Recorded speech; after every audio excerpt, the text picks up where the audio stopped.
você olha para trás, você vê que a educação brasileira começou com jesuítas, começou com doutrinação, não começou com pensamento, com conhecimento. Os jesuítas nem são culpados, eles vieram para cá para trabalhar com os índios, né? Mas não tinha uma educação estruturada ainda. Então, como eram cultos, começaram a cuidar da educação. Esse modelo de educação que vem dos jesuítas, que é o da doutrinação, foi se arrastando pela história do Brasil, com pouquíssimo acesso das classes populares à educação. Até o final do século XIX, era muito baixo, os índices são absurdos, né? Já o século XX começa com um movimento mais interessante, né? E na década de 30, Anísio Teixeira, com o Manifesto dos Escolanovistas, Cecília Meirelles assinando, e isso foi muito marcante naquela época, nesse movimento de vamos não só estruturar o sistema educacional, que era o que eles queriam, mas uma escola voltada para a vida, para a alegria, para a ação. Da década de 30 até a década de 50, a gente teve um movimento muito interessante, mas na década de 50 o Brasil tinha que se industrializar. Aí vem o movimento da industrialização. Então, naquele momento, tinha que formar mão de obra para o mercado. Passou a existir essa escola que eu chamo de linha de montagem, né? Que é uma linha de montagem que você coloca um pedaço de cada coisa para sair um aluno formado com diploma e conseguir entrar, participar do movimento produtivo brasileiro. A educação brasileira sempre esteve voltada para a economia. Fora essas exceções desses grandes educadores que nós tivemos, Lauro de Oliveira Lima, Anísio Teixeira, que é um gênio da educação brasileira, Paulo Freire, Darcy Ribeiro. Fora esses grandes educadores, e tem outros que eu não estou citando aqui, a estrutura é sempre voltada para o mercado, né? De lá para cá, foi nessa direção. Mas aí, não bastando, nós temos o regime militar. Aí o regime militar entra e ainda não apenas tira a filosofia e sociologia. Todo mundo fala desse aspecto, mas esse não é o principal problema. O grave do movimento que aconteceu no Brasil é que o regime militar, ele existe para ir contra a inteligência. Ele existe para se contrapor à inteligência brasileira que queria uma mudança estrutural, que independente se essa mudança era boa ou ruim, não vem ao caso, o que vem ao caso é que era uma mudança movida pela inteligência, pela intelectualidade. Qual? O movimento secundarista, que era fortíssimo no Brasil. Os professores, os jornalistas, os escritores, os intelectuais. Então, o regime militar, especialmente a partir de 68, ele ataca a inteligência. E aí, isso é a maior ferida que nós temos na educação brasileira hoje, que é, especialmente nas classes populares. Classes populares somos todos nós. Eu chamo de classe popular todos nós, ou seja, eu estou tirando apenas uma elite que está nos principais cargos de dominação. Fora isso, o povo brasileiro, ele ficou com um pavor de pensar. Porque pensar significa ser fichado no DOPS, Departamento de Ordem Política e Social. Pensar significa ser preso. Pensar significa ser perseguido, ser torturado. Pensar, criticar, se colocar, se posicionar significa ser exilado, não é? Então, durante 20 anos foi proibido pensar, não na escola brasileira, mas na sociedade brasileira. Esse é o passivo que a gente tem da educação. Então, depois do regime militar, quando acontece a abertura, o que nós temos? Nós temos um hábito de usar a escola como disciplina, como colocação em caixinhas, não é? Então, depois que acabou o regime militar, hoje, que com certeza você pode criticar esse governo do jeito que você quiser, mas você não imagina que o governo atual quer que a nossa escola não pense, tenha medo do pensamento. Não é isso que o governo atual tem. Nosso modelo industrial tinha medo também do pensamento crítico, por medo das greves, né? Dos movimentos que paravam as indústrias, o movimento comunista, o medo do comunismo, o perigo vermelho. Não é isso que as nossas empresas têm hoje. Nossas empresas hoje estão desesperadas atrás de pessoas inteligentes, críticas, criativas e inovadoras, para dar conta das crises que a gente vive. Crise tecnológica, crise financeira, crise ambiental. Nenhuma empresa tem lugar no Brasil hoje fixo e dizer eu estou bem no mundo, né? Então, as empresas precisam de inteligência, o Brasil precisa de inteligência, mas nós não temos o desenvolvimento do pensamento na escola, mas por hábito. O maior problema da escola brasileira hoje é o modelo pedagógico, que é um modelo que incentiva a passividade e a repetição, não incentiva a inovação, a criatividade, a ação. O aluno tem que estudar parado. Então, é esse movimento que leva não ao pensamento e à criatividade, mas à reprodução e à passividade que nós carregamos. Mas nem queremos mais, carregamos sem querer. Nós temos um problema de cultura educacional que tem que se transformar. Olha, é difícil definir a aula ideal. Não sei se eu teria como definir para você o que é uma aula ideal. A aula ideal é aquela que consegue atingir seu objetivo, né? Levar aos alunos o conteúdo que tem que ser trabalhado e observar que eles realmente atingem o objetivo que é que eles aprendam aquilo que era a proposta da aula. Então, essa seria uma aula ideal.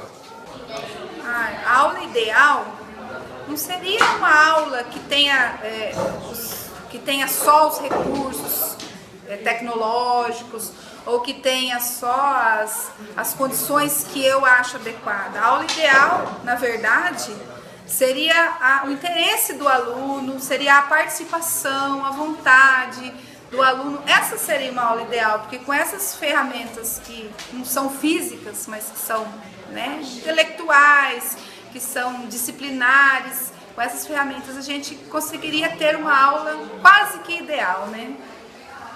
Uma vez o Bruce Lee, ele disse assim, que o ideal é você não trabalhar com mais de 10 pessoas. Porque se você tiver com mais de 10 pessoas no espaço ali, já vai se perder o foco, a concentração. Então eu acho que o ideal seria, sei lá, o ideal, primeiro um número, de repente, né, menor, né, na sala de aula de alunos, que você consiga realmente, né, essa interação maior, esse envolvimento maior, que não haja tanta dispersão. A aula ideal, ela tem que ser dialogada, participativa, aberta, democrática, com a participação de todos. Só que para isso, a gente precisa de um outro modelo de escola, de um outro currículo, né? É um pouco complicado realizar uma aula assim no nosso contexto, né? Porque a maior parte dos alunos não tem interesse, não querem discutir questões que muitas vezes são fundamentais. E eu acredito que seja porque a escola muitas vezes não faz sentido para eles. Mas eu acredito numa escola que liberte, que forme o ser humano, né? E para isso é necessário que haja a participação de todo mundo, né? E que realmente eles reconheçam a escola como um lugar importante de formação humana, né? Infelizmente, a gente que tem que questioná-los muitas vezes, e a maioria deles nem quer.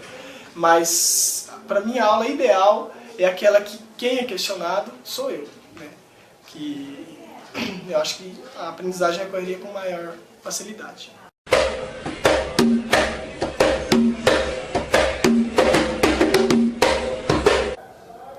Bom, o meu pensamento a respeito da escola, depois que entrou essa nova diretora, foi uma grande melhora, tanto nas obras estruturais dentro da escola, tanto na alimentação, as disciplinas, regras e tudo mais que ela chegou e conseguiu mudar e trazer de novo pra gente aqui dentro da escola. Bom, eu acho a escola uma boa escola, com um ensino bom, um lugar bom e que atende todos, né? O problema é que os alunos que deixam a escola mal falada, porque o ensino é ótimo e os professores são o mesmo de escola particular e de outras escolas, então o ensino é ótimo.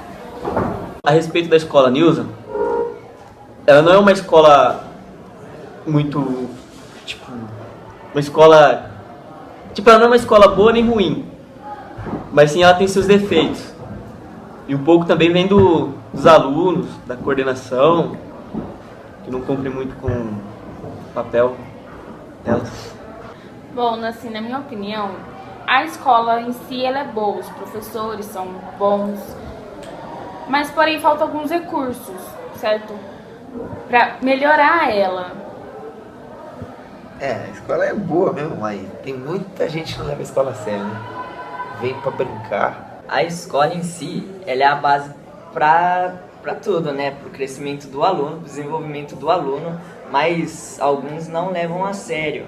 E aí acaba prejudicando o próprio futuro. Até porque às vezes a escola não faz sentido para eles, né? Hoje em dia é bem mais fácil passar horas no computador, no Facebook, no WhatsApp, do que vir para a escola estudar e escutar um professor chato falando. Até porque o modelo da escola já está ultrapassado, entendeu? Agora hoje em dia é só cópia, é mais cópia do que aula prática, assim, digamos assim, aulas em multimídias, assim, quer dizer, com tecnologias já avançadas, assim. É isso aí que provocaria o interesse do aluno, né? Desinteresse do aluno, no caso. Não. Aí o multimídia, essas coisas novas, assim, tá. interesse do aluno, porque é o que os jovens de hoje estão acostumados, tecnologia. Porque fazer só cópia e não ia dar motivação ao aluno vir pra escola aqui pra estudar, entendeu? Aí o aluno pega e pensa, não vou pra escola não, só vou lá pra ficar copiando, sentado copiando lá, não aprender nada. Isso é verdade.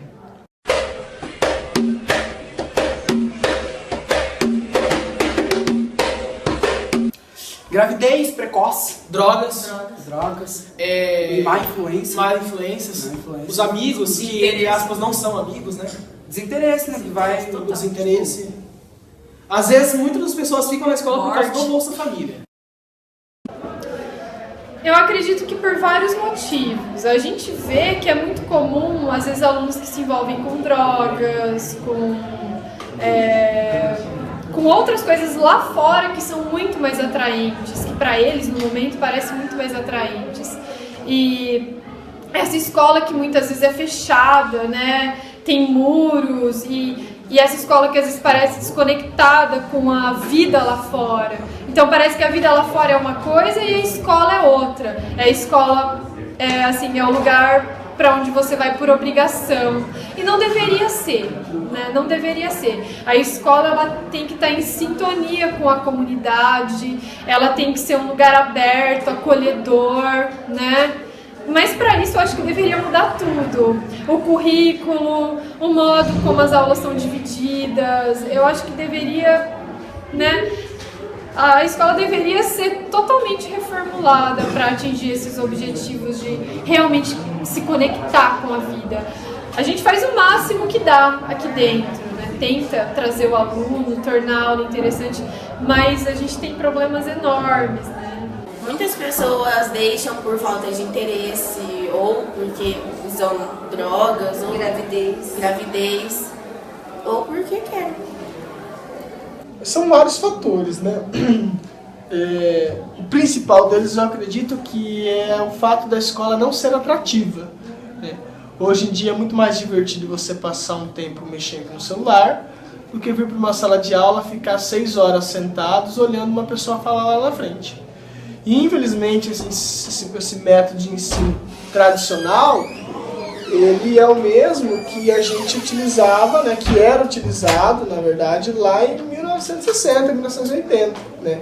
Então, a geração mudou, mas os métodos continuam os mesmos, né, ultrapassados.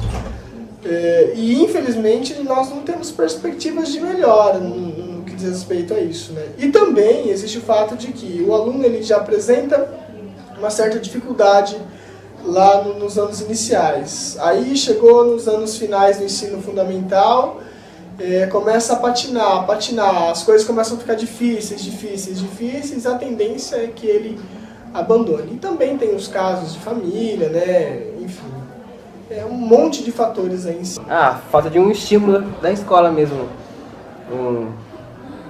Aí as pessoas acabam deixando a escola. Também filhos com 16 anos, na adolescência, drogas. Às vezes também é por causa do trabalho, tem condições de seguir o estudo por causa do serviço. Porque eu acho que a escola, na verdade, ela não é atrativa para o aluno. Na verdade, a gente está com uma escola de um modelo ultrapassado. Né? Por exemplo, a minha geração, a minha formação, de repente, viveu essa escola. E lá no meu inconsciente, quando eu estou dando aula, eu quero que aquele aluno tivesse o comportamento que eu tive, de repente. Mas eu sou de uma outra geração, são outros valores. Hoje você vê essa geração, é a geração da internet, a geração, né, de tudo muito rápido. Então, quer dizer, eles realmente... Então, aí o que acontece? Os alunos acabam, né, não tendo a escola realmente como um lugar que eles veem, né, esse atrativo maior. Eu acho que a escola tem que se reinventar, só que é um processo complicado porque é uma coisa que teria que vir de cima, né, também. As autoridades deveriam ter, né, depende de outra postura, uma outra visão. Não adianta você importar um modelo dos Estados Unidos, né, da França, sendo que lá a criança desde que nasce, né, já tem uma outra estrutura, sabe? Já tem um outro tipo de educação. Então a gente teria que tentar reinventar tudo isso, de forma que... Gravidez. Droga. Ou as pessoas trabalham, algumas pessoas trabalham, não tem como vir para a escola. Ou estuda à noite, dorme. porque trabalha o dia inteiro. Essas coisas. Tem gente que abandona também por necessidade, né? Sim. Tem que ajudar em casa. O pai muitas vezes é drogado. E a mãe tem que cuidar do irmão mais novo. Eu assim, analisando todo o tempo que eu dou aula, né, que já faz mais de 10 anos, eu já vi muitos alunos abandonarem a escola por vários motivos, né, mas um dos principais que eu considero, né, seria a falta de informação, né, de saber a importância da escola e dos conteúdos para o mercado de trabalho ou para fazer um outro curso, uma universidade, né? A gravidez na adolescência também eu considero que seja um fator muito alto, né? O envolvimento com drogas também é um outro relevante, é um fator bem relevante. Então, as maiores causas de abandono seria essa, né? Então, a gente tenta, a gente conversa, a gente faz projetos, a gente faz trabalho. Durante muitos anos, eu já vi muitos projetos, muitos trabalhos, mas como a gente não tem, como você falou, a ajuda da família, como a gente gostaria, então, às vezes, o que acaba que o nosso trabalho fica meio perdido aqui na escola, porque nós sozinhos, nós não conseguimos fazer nada, a gente precisa da ajuda da comunidade para isso. Desmotivação. Já conseguimos sanar um tanto, né, desse problema nessa escola. A evasão aqui era muito alta mesmo, então o número diminuiu bastante. A reprova também é uma coisa que, assim, dá desânimo na pessoa de vir uma turma e fazer de novo. Então a gente tenta assim, pressionar os alunos ao máximo com o estudo para que ele não se desanime, né? O principal motivo para mim, hoje em dia, das pessoas deixarem a escola é o uso de drogas. Porque, tipo, na minha opinião, só vai subindo e subindo mais o número de usuários assim, de droga. Outra coisa também é a gravidez, a adolescência, desmotivação da própria escola. Precoce, no caso. Tipo, basicamente, como é que pode dizer? A relação sexual cedo demais, digamos assim, também. Drogas, assim, praticamente, você conhece um amigo, assim, ele tá usando droga, praticamente você quer se enturmar naquele grupo, você também vai começar a usar drogas, entendeu? Basicamente é isso.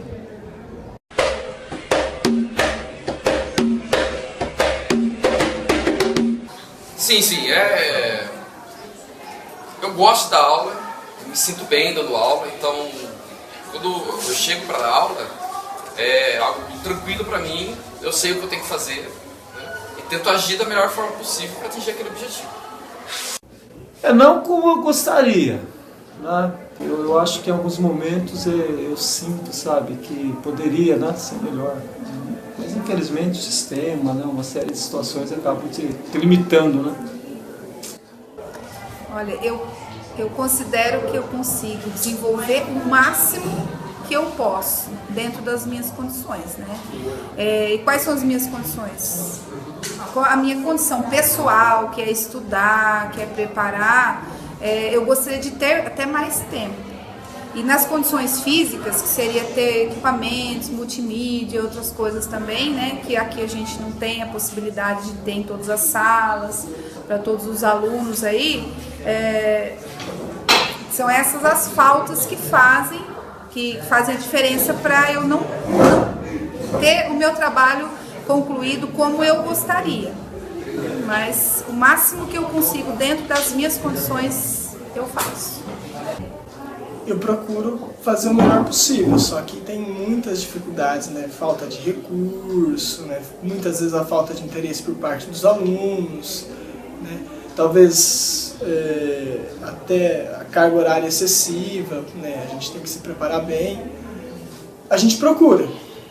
Infelizmente não consegue atingir o máximo de alunos que deveria ser atingido, mas a gente sempre busca, né, plantar uma sementinha aí. Em partes, eu acho que não plenamente, porque existem vários problemas na escola, problemas de disciplina, de falta de interesse, falta de recursos, problemas sociais que são de fora, mas que entram na nossa escola, né, muitos alunos que têm problemas fora e trazem aqui para dentro. E acho que isso acaba afetando muitas vezes o ambiente, né? E outra coisa é que muitas vezes os alunos eles não têm consciência de que a escola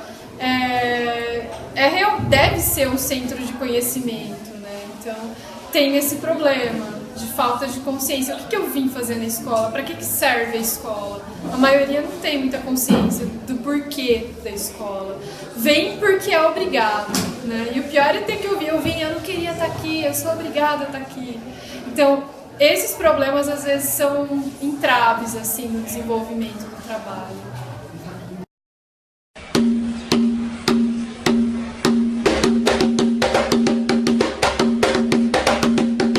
Motiva eu pensar no meu futuro, pensar no que eu quero ser. Então, isso me anima para poder vir para a escola. Como todos os alunos do News, assim, a maioria vem para fazer bagunça, a fazer a baderna, eu, entre aspas, eu sou um desses alunos também. Aprendo ao mesmo tempo, mas ao mesmo tempo a gente tem nossas brincadeiras. A gente brinca, a gente se diverte aprendendo.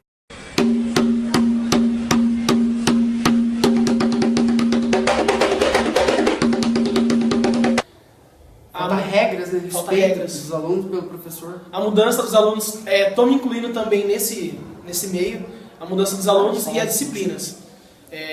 A escola está assim deteriorada em forma de, mesmo com a entrada das regras da nova diretora, os alunos ainda continuam levando como se nada tivesse acontecido. Um pouco de respeito dos colegas, porque alguns não querem aprender e acaba atrapalhando a gente. Falta de silêncio, porque sem o silêncio a gente não consegue prestar atenção, não consegue focar na aula. Falta alguns recursos, sim. Falta, por exemplo, podia ter alguns recursos tecnológicos, por exemplo, um multimídia, também para algumas outras matérias, assim, falta material também. Bem dizer assim, tudo, né? Porque a gente vê escolas com, por exemplo, lousa digital, computadores nas salas, essas coisas, e a gente não tem isso, né? A tecnologia avançada.